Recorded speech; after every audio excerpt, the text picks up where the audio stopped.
جب ایک کام کر دو تو روزانہ میری قبر پہ آیا کرنا، شاید تمہیں نصیحت نصیب ہو۔ انہوں نے اس کی موت کے بعد ایسا ہی کیا، اور اس کا عہدیدار بھائی اپنے لشکر کے ساتھ قبر پر آتا اور اتر کر ان اشعار کو پڑھتا اور روتا۔ جب تیسرا دن ہوا تو لشکر کے ساتھ حزب معمول آیا اور اتر کر رونے لگا۔ پھر جب واپسی کا ارادہ کیا تو اس نے قبر کے اندر سے داڑم کی آواز سنی، قریب تھا کہ اس کا دل اس سے پڑ جاتا۔ چنانچہ وہ گھبراہٹ اور خوف کے ساتھ واپس ہوا۔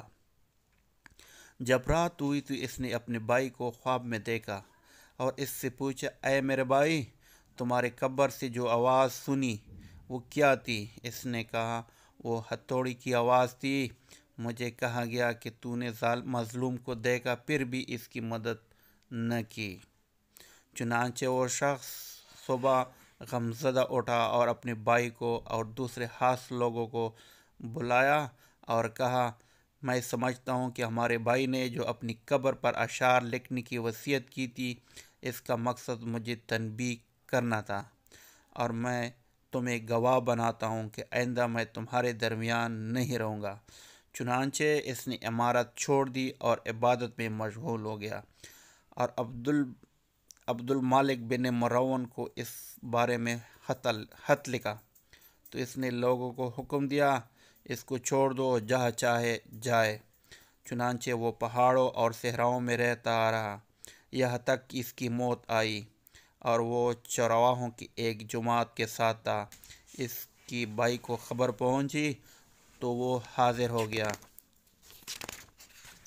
اور کہا، اے میرے بھائی، کوئی وصیت نہیں کرنی؟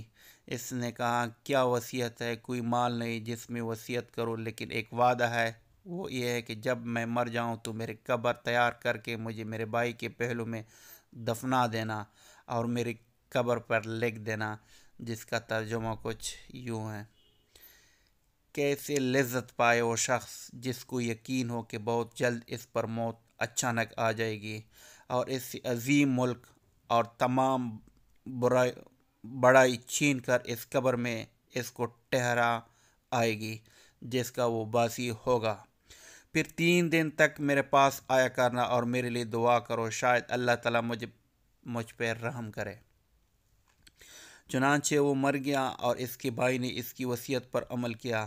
جب اس کی قبر پر تیسرے دن آیا، دعا کی اور رویا، پھر جب وہ واپس ہونے لگا تو اس نے ایک شدید آواز سنی جس سے اس کی عقل زائل ہونے کی قریب ہو گئی، اور وہ وہاں سے بے چین ہو کر لوٹا۔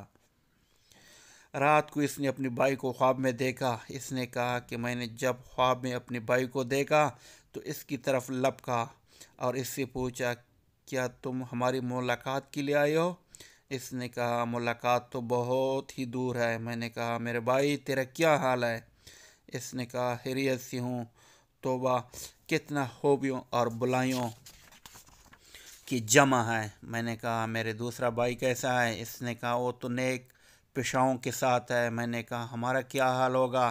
اس نے کہا، جس نے دنیا آخرت کے لیے جو کچھ کیا ہے وہ دیکھ لے گا، پس تم اپنی مالداری کو فقیری سے پہلے غنیمت سمجھو۔ راوی کا بیان ہے کہ اس نے دنیا سے کنارہ کشی اختیار کر لی، اپنے مال کو تقسیم کیا، جائیداد بانٹ دی، اور اللہ تعالیٰ کی عبادت میں